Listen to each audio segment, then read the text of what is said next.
Presiden Prabowo Subianto dengan tegas tidak akan mentoleransi tindakan anarkistis yang bersembunyi di balik jargon demokrasi. Kepala negara memastikan tidak pernah mempersoalkan kritik melalui demonstrasi, asalkan disalurkan sesuai jalan konstitusi. Tapi bila unjuk rasa itu memilih jalur anarkistik dengan merusak fasilitas umum, membakar gedung milik negara, hingga menjarah, maka pemerintah tak sungkan untuk menindak tegas. Tak hanya kerusakan fisik, aksi anarkistis ini juga turut merenggut nyawa mereka yang tak berdosa. Tercatat, terdapat 8 orang meninggal dunia selama demonstrasi Agustus lalu. Sejumlah petugas yang mengamankan aksi pun ikut menjadi korban dan tak sedikit yang terluka.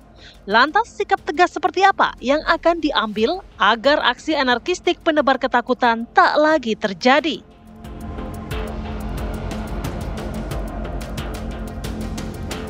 Kepada pihak kepolisian dan TNI, saya perintahkan untuk mengambil tindakan yang setegas-tegasnya terhadap segala macam bentuk pengerusakan fasilitas umum, penjarahan terhadap rumah individu ataupun tempat-tempat umum atau sentra-sentra ekonomi, sesuai dengan hukum yang berlaku. Kepada seluruh masyarakat, silakan sampaikan aspirasi yang murni dan tuntutan dengan baik dan dengan damai. Kami tentunya akan menindaklanjuti apa yang menjadi perintah beliau untuk segera mengembalikan keamanan, mengembalikan situasi yang ada sehingga masyarakat bisa kembali melaksanakan kegiatannya, perekonomian bisa kembali tumbuh, dan kami akan menangkap para pelaku-pelaku membuat kerusuhan dan memproses sesuai dengan aturan hukum yang berlaku. Tak hanya arahan dari Presiden Prabowo, tapi siapapun kita semua pasti sepakat bahwa penyampaian aspirasi dengan tindakan anarki tidak dibenarkan. Apapun dalihnya, kan Arif Fadil ya. Dan kita percaya bahwa sebenarnya apapun aksi yang dilakukan, vandalisme, perusakan, penjarahan, ini pasti bukan orang-orang yang kemudian menyampaikan aspirasi di awal. Itu kan, itu harus clear terlebih dahulu di situ. Oknum yang mencoreng jalannya penyampaian aspirasi demokrasi. Nah, ini dia nih, menjadi pembahasan kita di pagi hari ini dengan narasumber yang sudah hadir bersama kami di studio. Pertama ada Mas Ridwan Habib selaku analis intelijen. Selamat pagi. Selamat pagi. Sehat ya? Pengamat ya? Pengamat intelijen. Dan juga ada Irjen Purnawirawan Arianto Sutadi, penasihat ahli Kapolri. Assalamualaikum. Sehat, Pak Ari? Alhamdulillah. Kita sebenarnya ingin tanya dulu gitu ya. Mengapa sih kemudian haruskah setiap aksi unjuk rasa pasti kemudian ditunggangi dengan aksi anarkis, Pak Ari? Kenapa hingga saat ini masih berlaku ya hal seperti itu?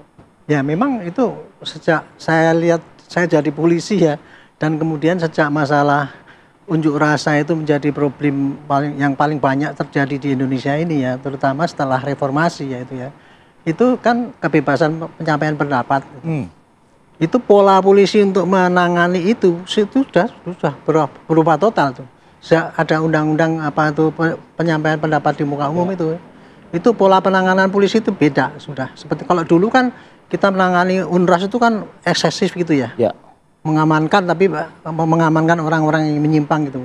Tapi kalau sekarang dengan ada polisi setiap menghadapi orang unjuk rasa itu, satu, tugas pokoknya adalah melindungi yang mempunyai hak untuk menyampaikan itu, bisa berlangsung secara damai. Makanya bunyinya tidak minta izin, tapi memberitahu, supaya kan gitu kan, memberitahu bahwa besok kita akan mengadakan unjuk rasa. Maka kita luruskan ya Pak Ari ya, artinya pengunjuk rasa yang seakan-akan berhadapan, nah ini narasi kan, berhadapan dengan aparat keamanan. Sebetulnya aparat keamanan itu sebetulnya sedang melakukan pengamanan terhadap si pengunjuk rasa. Ya, tugas pokoknya adalah mengamankan orang yang unjuk rasa. Makanya bunyinya tidak minta izin tapi pemberitahu. Supaya polisi bisa menyiapkan pasukan sebanyak apa yang kira-kira berapa orang sampai di mana sehingga dia bisa aman. Tetapi Pak, di setiap unjuk rasa itu Pak, pertama kali pendemo yang murni itu bagus, ngomong menyampaikan aspirasi. Tapi selalu nanti akan ditumpangi oleh perusuh-perusuh yang akan menimbulkan onar ketika pendemo ini sudah capek atau sudah mau bubar. Karena kalau sudah bubar kan berarti kan polisi tugasnya adalah membubarkan, sudah habis waktunya kan. Nah pada saat mengusir inilah kemudian dipancing-pancing lah supaya berbuat kekerasan, kemudian di syuting lah, itulah kekerasan yang banyak sekali polisi yang itu. Itulah yang selama ini yang saya hadapi. Oke, tapi artinya begini Pak, dibenarkan tidak bahwa dari pernyataan Anda tadi, orang yang kemudian di awal menyampaikan aspirasi tuntutan ini berbeda dengan para provokator? Ya paling beda, itu yang sering dituduhkan pada kita tuh, bedakan dong Pak antara orang yang baik dengan yang buruk. Kita sama-sama mahasiswa digebukin. Masalahnya itu kan gini Pak, kita bagaimana mau membedakan orang yang di lapangan yang demo gitu kayak gitu. Sementara publik sudah sudah dicekoi dengan polisi mesti mukul-mukul, buktinya ini kan kayak gitu. Kok nggak berubah-ubah dari dulu loh gitu. Padahal kita itu ya Pak, satu memberikan kebebasan tapi menangkap orang yang anarki itu tadi. Akibat dibebaskan itu kan merajalela kemarin itu. Anarki dengan seenaknya sendiri. Tadi Pak Ridwan tanya saya, Pak kok polisi kelihatan rugi-rugi, ragu-ragu itu kenapa? Itu Pak, kalau kita langsung konfrontatif, martir Pak. Kalau langsung pada saat itu juga? Kalau saat itu kita kemudian tangkis dengan apa sesuai SOP itu, martir itu Pak nanti. Itulah yang dikehendaki oleh para perusuh ini tadi. Nah sekalian Pak, kalau tadi Pak Ariantos tadi kan mengatakan kalau pada saat itu langsung begitu. Saya jadi ingat pernyataan dari Kapolri memang setelah mendapat briefing dari Presiden bersama dengan yang lain. Artinya gini, haram hukumnya Mako dimasuki oleh massa. Bisa dilakukan tindakan tegas dengan menembak peluru karet seperti itu. Nah, kenapa pada saat itu terjadi tidak dilakukan hal sebelumnya kan? Sebelumnya itu tadi kita ya pengalaman ya Pak. Kalau kita sedang menghadapi demo yang sangat massal, itu kita nggak boleh langsung sesuai prosedur kita pasang kematian. Karena tujuannya tadi melindungi itu tadi. Iya itu karena kita memperhitungkan ekses Pak. Kita sudah tahu Pak itu memang sudah dibikin oleh perusuh tadi untuk menciptakan martir itu sehingga dia akan berbuat seperti yang saya artinya ada pihak-pihak yang ingin membuat citra polisi jelek gitu. Bukan untuk menimbulkan kerusuhan, bukannya citra polisi aja. Timbulkan kerusuhan gitu ya sehingga polisi kemudian kan akhirnya kan kalau melawan dengan secara normal gitu ya, nanti timbul korban. Korban itu satu kemudian akan menjadikan masif, perangai masif. Itu yang nggak dikendaki. Kemarin makanya polisi kan seakan-akan seperti ojol itu kemarin. Saya udah prediksi. Ini pasti akan meledak seluruh Indonesia sebenarnya. Betul, nggak sampai itu malamnya langsung serang, markas Brimob diserang. Dalam hal itu nggak boleh Brimob itu mempertahankan ini markas saya dengan kekerasan. Enggak. Makanya ditunggu dulu sampai agak meledak, barulah ada angin dari Pak Presiden itu. Dari penjelasan Pak Arianto ini, sebelum saya ke Mas Ridwan, artinya bisa sebetulnya pada tanggal 25 sampai dengan tanggal 31 Agustus kemarin itu, ya sebetulnya tanggung jawab pengendali massa keamanan di beberapa wilayah tanah air begitu, Kepolisian Republik Indonesia ya seharusnya. Ya memang harus sampai sekarang pun. Selama itu dalam keadaan normal ya memang itu polisi ditugaskan untuk menanggulangi keamanan di Indonesia. Tapi dia punya taktik, punya strategi kan. Yang penting kan endingnya adalah akhirnya situasi dengan baik. Nah, kalau kita tuh kemudian setiap ada gangguan langsung kita hantam dengan represi. Kalau itu bisa menimbulkan ledakan kan itu kita Tapi narasinya jadi begini Pak yang beredar kemarin. Kok nampaknya pihak keamanan polisi nampak membiarkan. Ini apa polisi kebobolan apa seperti apa? Karena aksinya anarkinya di luar nalar gitu. Terpaksa dibiarkan. Karena kalau kita antisipasi, itulah yang dikehendaki oleh perusuh itu tadi untuk menciptakan yang gede. Kita jadi tahu. Polri sudah menangkap message. Sudah membaca itu Pak itu. Gitu. Jadi bukannya kita tuh membiarkan kemudian takut, bukan. Mas Ridwan, dari aksi kemarin, dari amatan intelijen ya. Benar itu kata Pak Ari itu yang mengatakan bahwa ada pesan sebetulnya yang ingin disampaikan bahwa kami menginginkan chaos seperti itu. Sebelum ke sana saya kira evaluasinya panjang Mas Arief. Setidaknya ada 3 hal. Pertama adalah evaluasi dalam konteks intelijen. Tugas utama intelijen itu adalah mencegah terjadinya pendadakan strategis. To prevent strategic surprise. Atau foresight the future, meramalkan masa depan. Artinya tugas intelijen itu sebelum terjadi. Beda dengan reserse setelah terjadi, tapi tugas intelijen mencegah sebelum terjadi.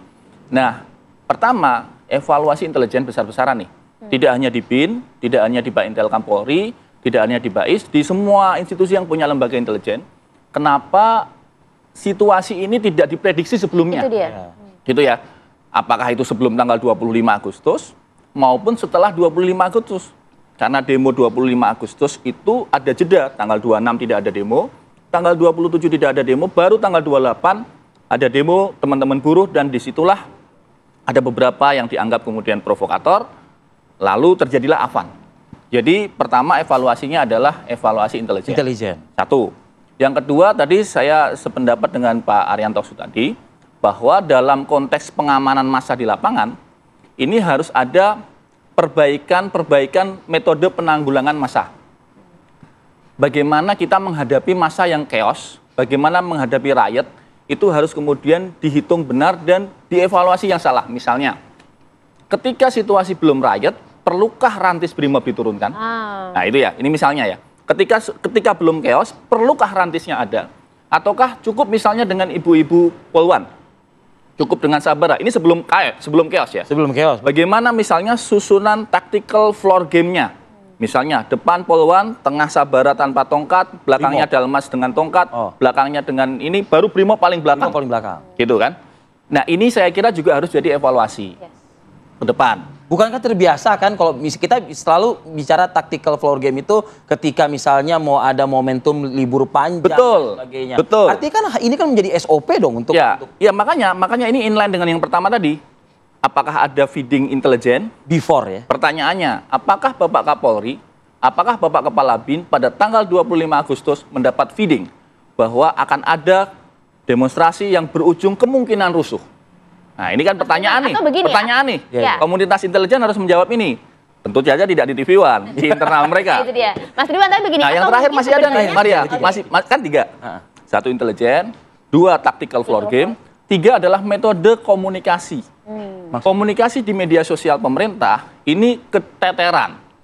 Informasi berlimpah di medsos, counternya nggak ada. Tidak ada satu pusat krisis komunikasi yang bisa menjadi rujukan bahkan media. Kalau kantornya dengan menyetop platform media sosial, akhirnya kan kepepetnya begitu. Komunikasilah dengan TikTok dan sebagainya menjadi tidak ada live gitu. Tetapi karena ini sudah situasinya mulai berangsur normal, saya kira izinkan bersaran, kami mengusulkan ada semacam protap evaluasi terhadap sistem krisis komunikasi. Ketika nanti terjadi krisis komunikasi, siapa yang akan di depan menjadi pusat juru bicara? Menkom Digi, Mbak Mutia? Mas Hasan Nasbi, PCO, atau siapa? Bukankah itu nanti akan melanggar kebebasan berekspresi, menyampaikan pendapat? Tidak. Ini kan bukan kemudian mematikan aspirasi. Dia memberikan jawaban-jawaban. Misalnya nih, tadi ada pertanyaan Mas Arief tadi sebelum kita live. Ada orang kelihatan mukulin polisi tapi masuk ke sebuah medsos ya? Based on medsos. Siapa yang boleh nganter? Yang nganter harusnya medsosnya Polri. Dan itu harus cepat ya? Harus cepat karena kita di medsos ini hitungannya menit. Betul. Itu viralitas ini hitungannya menit. Nah, saya kira 3 hal ini, Mas Arief dan Mbak Maria. Pertama, evaluasi intelijen. Kedua, evaluasi tactical floor game penanganan di massa. Yang ketiga adalah evaluasi komunikasi krisis. Nah, itu. Jadi memang intelijen karena bergeraknya kan sebelum kejadian terjadi, gitu kan Mas? Ataukah mungkin sebenarnya memang sudah diketahui bahwa akan ada aksi massa semacam ini, tapi pesan yang tadi maksud Pak Ari itu sudah disampaikan nggak tuh? Tapi tak terprediksi akan sebesar ini karena kasus Avan misalnya. Saya tidak bisa menjawab karena saya tidak berada dalam komunitas itu. Jadi kalau secara teoritik, intelijen ini ada 4 kegagalan. Teori intelijen, teori kegagalan intelijen. Kegagalan yang pertama adalah kegagalan pengumpulan informasi.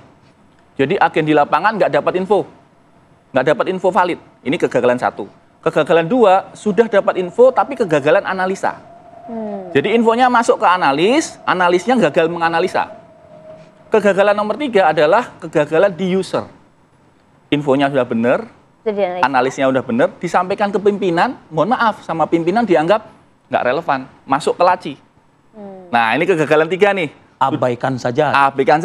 Maka kemudian terjadilah krisis, baru kegagalan 4. Kegagalan 4 adalah kegagalan kontra intel.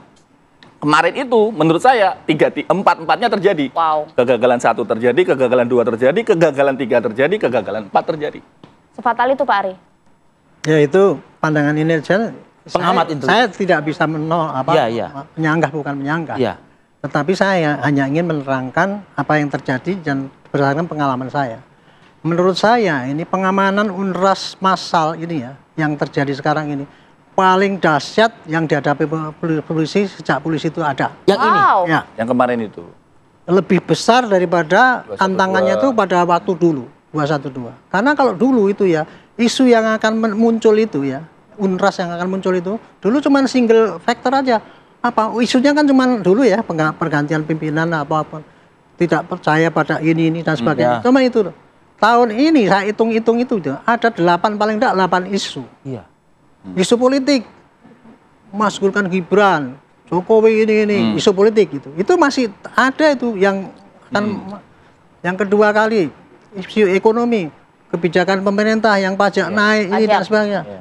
Isu tidak percaya sama DPR, arogansi, ini. Isu kebencian pada polisi yang terus digembar-gemborkan. Itu semua, Pak. Masing-masing kan punya kelompok yang gampang disulut. Itulah kemarin itu ya kita membaca ya. Inilah hebatnya para perusuh itu ya, memanfaatkan potensi-potensi itu. Saya ditambah lagi, Pak, ajakan-ajakan besok mau demo, Pak. Masa bunyinya besok ya anak-anak, bunyinya kan anak-anak di bawah itu dia ajak.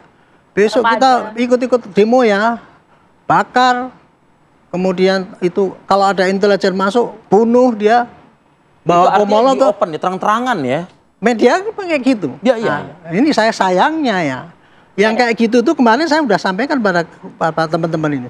Ini yang kayak gini ini mah nggak bisa ditangkap, saya tanya. Nah itu, iya. Jawabannya Pak, nggak bisa Pak, karena belum ada kejadian di lapangan. Inilah makanya itu bisa diantisipasi belum? Saya sarankan pada kesempatan itu masuk, ini Pak, untuk pidana masuk itu, Pak? Bukan, saya ini saran kepada MK ataupun siapa pembuat undang-undang. Dibedakan dong. Yang namanya ajaran kebencian itu nggak bisa diproses kalau belum ada di lapangan. Harus dibedakan. Kalau ajakan ini kira-kira menimbulkan huru-hara, dibedakan dong. Ini termasuk yang bisa ditangkap. Harus terjadi dulu kayak gitu kan? Iya, itulah. Itu jadi di tengah-tengah kayak gini nih, memang kalau mengatasi kayak gini nih Pak, tidak hanya cukup pada polisi itu tadi Pak, prediksi itu Pak, itu saya sejak dulu dari Kapolda, dari Kapolri sudah terapkan itu Pak. Tetapi ini nggak bisa berjalan ya Pak, karena sini terlalu dahsyat Pak. Kejadian di lapangan itu terlalu dahsyat ya, sehingga dan kita udah memprediksi itu, bayangkan Pak Iqbal ngomong akan 10.000, 100.000 di sini kadang itu ya, secara nalar Pak. Kekuatan polisi itu Pak tidak akan mungkin Pak menghadapi masa yang sebanyak itu. Yang masa baik pun kita susah, apalagi anarkis. Jadi memang sekarang ini kemarin itu terberat ya, sehingga risikonya kayak gitu Pak. Gitu. Baik. Mas Ridwan, satu hal tentunya yang publik saat ini pagi ini bila nonton layar kaca kita saat ini ingin tahu gitu loh. Benarkah tudingan-tudingan ada yang mengarahkan, ada yang mendanai bahkan dan lain sebagainya? Saya ingin ulas itu dengan Mas Ridwan di segmen berikutnya ya Mas ya. Kita akan jeda dulu sebentar. Kami akan kembali saat lagi.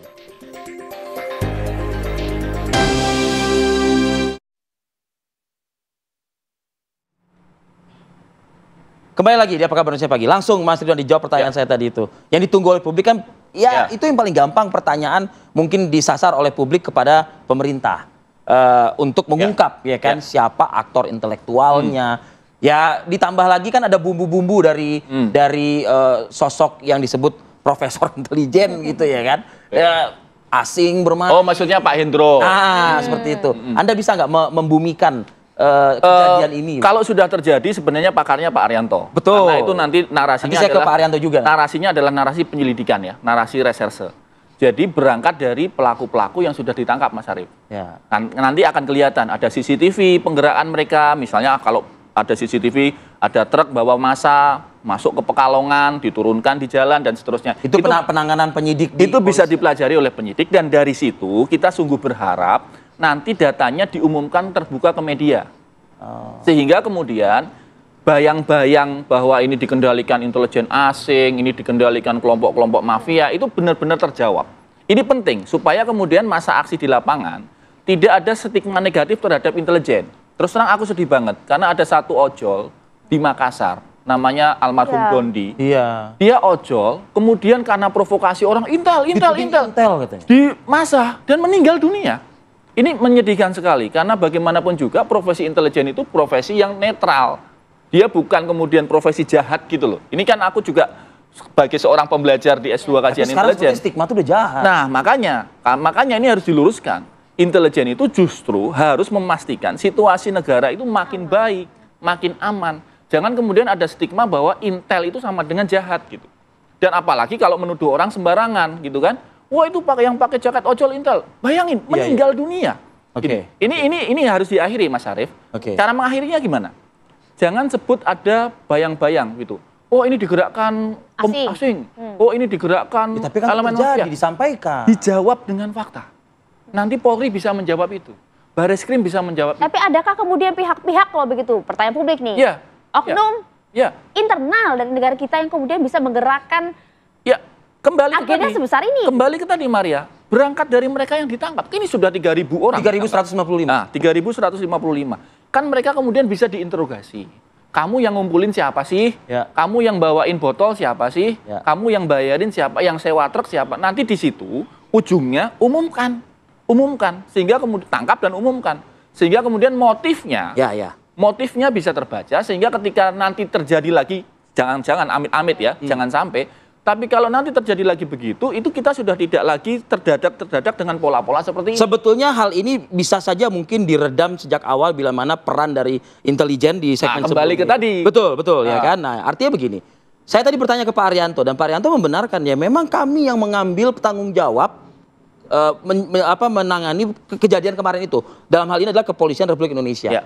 Saya membayangkan jumlah polisi berapa sih Pak Arianto, Mas Ridwan seperti itu? Iya. Bukankah seharusnya kalau udah situasi sudah mulai runyam, mengarah ke runyam, koordinasi dong dengan Tentara Nasional Indonesia dan lain sebagainya. Koordinasi kan nanti dijawab oleh Pak Arianto, tapi saya ingin Mas. Koordinasi sudah berjalan dong. Anda yakin itu? Iya, aku ini termasuk dalam satu pihak yang punya misi nih, mau dipanggil TV One ini punya misi adalah merukunkan isu-isu TNI Polri. Sepakat. Karena di bawah isunya makin liar. Iya, karena ada yang nampak nggak boleh begitu.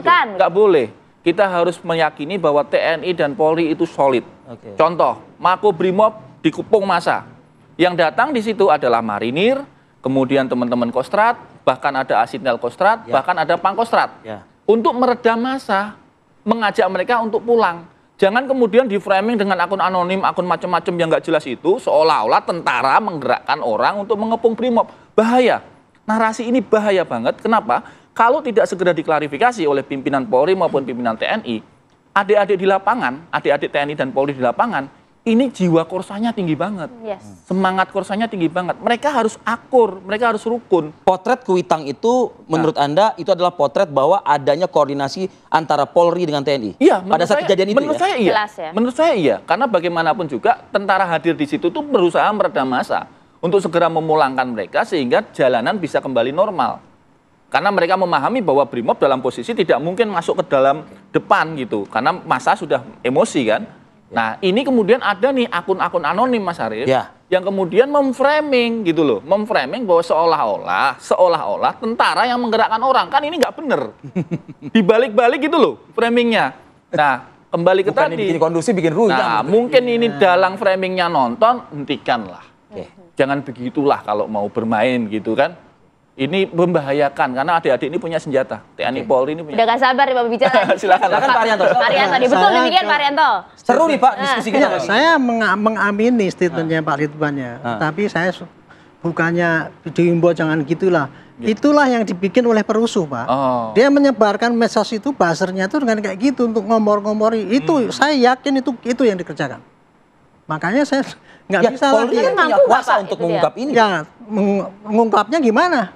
Mampu nggak? Lah itu tadi kan yang namanya kalau kita ada patroli cyber, kita ada segala macam. Bunyinya undang-undang kan sekarang kan kalau masih rame-rame di medsos nggak boleh ditangkap, nggak boleh dibredel karena itu belum terjadi di lapangan. Itulah hukum yang ada. Ini menurut saya ini keberhasilan daripada perusuh itu untuk mengatur undang-undang itu berubah untuk memudahkan untuk dia bergerak itu tadi. Kan ujaran kebencian. Medsos itu kan kayak gitu ya Pak ya, mengatur domba kayak gitu. Dihimbau jangan gitu. Mestinya kalau menurut hukum yang berlaku Pak, yang dulu masih berlaku, itu bisa dibredel, bisa ditangkap pelakunya itu tanpa harus melihat kejadian di lapangan. Nah ini pasti kan sudah dong di tangan Kapolri saat ini kan.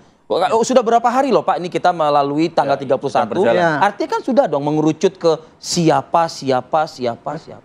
Jadi gini, akhirnya setelah kita melaksanakan perintah dari presiden ya, tindak tegas semua anarkis. Kan presiden itu perintahnya 2 kan. Berdemolah secara damai, tertib, tapi anarkis, tindak tegas sesuai dengan hukum yang berlaku. Ya. Nah ini yang harus dinarasikan pada publik semua. Kalau saya sih intinya ya nomor 1 tuh kita menyampaikan kepada, kita ngomong bahwa itu ada perusuh itu, saya hanya menyadarkan rakyat ya, kita tuh jangan diadu oleh perusuh itu Pak. Ya. Sekarang perusuh itu dengan ketawa-ketawa Pak dia. Melihat kita tuh diadu-adu kayak gitu. Inilah misi saya ya kalau saya ngomong di depan umum itu saya menyampaikan gini gitu. Kemudian tadi mengenai penindakan tegas itu tadi ya. Kalau yang namanya anarkis itu Pak ya, itu kan dulu ya waktu kita menghadapi teroris itu ya. Perencanaan teroris dulu kan nggak bisa dihukum kan. Sekarang bisa dirubah. Berkat perubahan undang-undang itulah maka kita sukses sekarang menangani teroris seluruh dunia, kita paling hebat. Karena apa? Baru rencana sudah bisa ditangkap. Nah mestinya untuk anarkis ini juga begitu harusnya. Kalau perencanaan suatu dan itu diperkirakan menimbulkan dahsyat yang luar biasa, itu harus dibedakan dengan ujaran kebencian yang biasa. Jangan dipukul rata. Ujaran kebencian nggak bisa dituntut kalau belum ada kejadian masalah. Itu salah fatal itu Pak. Saya bisa mengatakan jadinya begini gitu. Ya ini risiko. Saya membayangkan di lapangan kebingungannya. Saya hanya mengatakan inilah risiko publik ya akibat daripada kebijakan yang hanya berat sebelah itu tadi. Saya bukan menuduh ya, tapi saya menduga para pembikin undang-undang itu tidak sadar bahwa dia itu dikendalikan oleh perusuh itu tadi yang ingin bikin heboh itu tadi kan. Dulu kan kayak gitu kan waktu sebelum. Ini serius Pak? Saya pemikiran saya serius saya. Karena saya memberikan saran ya, bedakanlah antara ajaran kebencian, ujaran kebencian itu dengan yang kira-kira kayak yang biasa. Kalau yang ringan akibatnya itu oke. Harus ada kejadian di lapangan. Tetapi kalau kira-kira itu ujaran kebencian itu bisa menimbulkan suatu malapetaka seperti sekarang ini, harusnya dibedakan. Tapi nanti narasi berubah Pak. Ini pemberangusan demokrasi nih begitu. Itu. Nah, yang kedua, harus ada sekarang undang-undang yang menjelaskan bagaimana menyampaikan pendapat aspirasi dengan bagaimana menghasut. Harus ada batasan jelas batasan yang jelas. Sejauh ini cuman penafsiran para ahli. Para ahli dituduh, ahlinya sudah padahal saat demonstrasi berlangsung, nggak mungkin kita minta ahli-ahli dulu, ya, makanya Pak. Enggak, akibat tidak ada pembedaan yang jelas itu. Penanganan di lapangan. Penafsiran di lapangan bisa diputar-putar balikkan sama itu Pak ahli-ahli. Ini enggak, ini kebebasan berpendapat. Tapi yang dikerjakan apa? Menghasut kayak gitu, vulgar kayak karena itu. Nggak ada batasan. Karena nggak ada batasnya. Jelas, itu saya memaknai daripada kejadian ini menjadikan suatu pelajaran ya. Ini bukan hanya polisi aja yang suruh ini Pak, suruh baik, suruh gini. Dari dulu Pak saya polisi yang terdepan menangani unjuk rasa itu. Saya sudah terapkan zona protap-protap itu. Tetapi sekarang protap itu nggak akan mungkin untuk menghadapkan suatu anarkis yang massal. Nggak akan mungkin itu teori itu berjalan. Saya sebelum konversi saya pertegas lagi ke Pak Arianto. Pak, saat ini kan sudah masif di mana-mana ya, di beberapa daerah juga ada yang namanya patroli besar patroli besar-besaran. Bahkan itu juga ada tampak sinergitas antara TNI dan Polri di lapangan. Nah, apakah ini momentum yang terlambat menurut Pak Ari begitu? Kenapa tidak di awal itu ditunjukkan kepada publik Pak begitu? Tidak. Apalagi pada saat penanganan, Kalau saya melihat ini justru ini berarti suatu contoh ya bahwa apabila kebebasan itu dilepas gitu ya. Kebebasan untuk melakukan ujaran kebencian itu dibebaskan. Anarki yang harus mestinya ditindak tegas tapi kemudian polisinya ragu-ragu karena takut nanti terjadi martir itu tadi.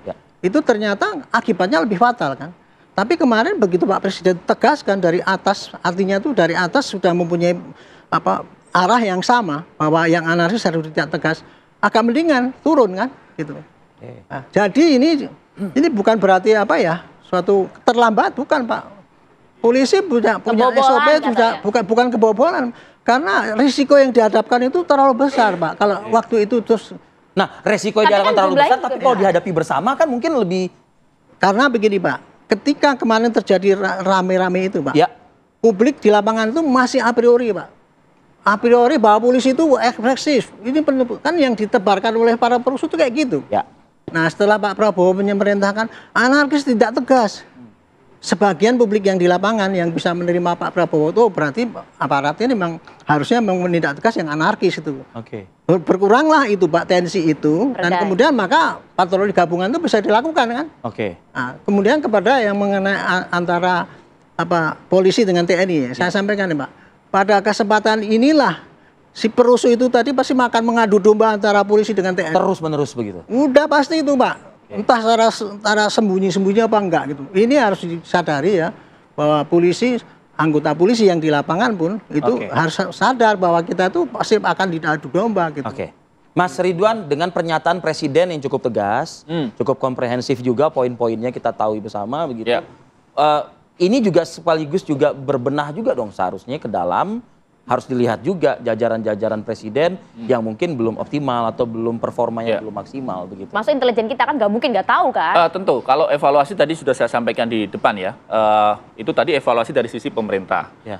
Kalau evaluasi dari sisi masyarakat sipil, saya kira ini juga seruan kepada teman-teman aktivis masyarakat sipil, apakah para rektor, para akademisi, para dosen, bagaimana sih kita bisa menciptakan satu demonstrasi yang peaceful. Ya kan? Bagaimana Anda bisa mengontrol massa adik-adik mahasiswa ini sehingga kemudian tidak bisa disusupi oleh provokator siapapun. Tidak dimanfaatkan. Tidak bisa dimanfaatkan. Misalnya, bagaimana misalnya mereka menciptakan satu sistem kontrol sendiri untuk bisa mengawasi provokator. Dari mana mereka bisa tahu protokol? Nah, ini makanya ini yang kemudian harus disuarakan oleh teman-teman aktivis mahasiswa, aktivis demokrasi, aktivis HAM gitu. Makin peaceful, makin baik kan? Kalau misalnya tuntutan rakyat sekarang, disparitas, kesenjangan ekonomi, ini belum bisa dijawab oleh pemerintah, kan mesti demonstrasi akan terus ada. Ya, jadi kabur. Pasti gitu ya, akan terus ada kan? Pasti akan terus ada. Bagaimana demonstrasi-demonstrasi berikutnya itu peaceful, gitu loh. Pink demonstration gitu loh. Pakai mawar misalnya, pakai kaos pink, kemudian nanti ada penataan yang rapi, sampah-sampah tidak ada, kemudian pot-pot bunga bahkan tidak disentuh. Peaceful demo. Tapi kata sebagian orang, itu mah bukan unjuk rasa namanya kalau kayak gitu. Oh, bisa aja. Gak akan didengar, kata Mas. Bisa aja. Justru sekarang, kalau kemudian pakai strategi merusuh, sudah jelas kan? Sudah jelas ujungnya kan? Ujungnya pasti juga nggak akan rusak, ya kan?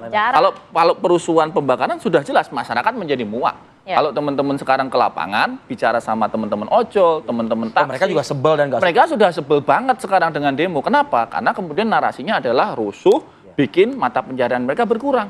Maka himbauan kepada teman-teman aktivis HAM, aktivis demokrasi, yuk dipikirin gimana kita bisa melatih adik-adik mahasiswa ketika menyuarakan pendapat secara rapi, tertib dan aman. Jadi ada sistem kontrol sendiri agar tuntutannya nggak kabur dengan hak.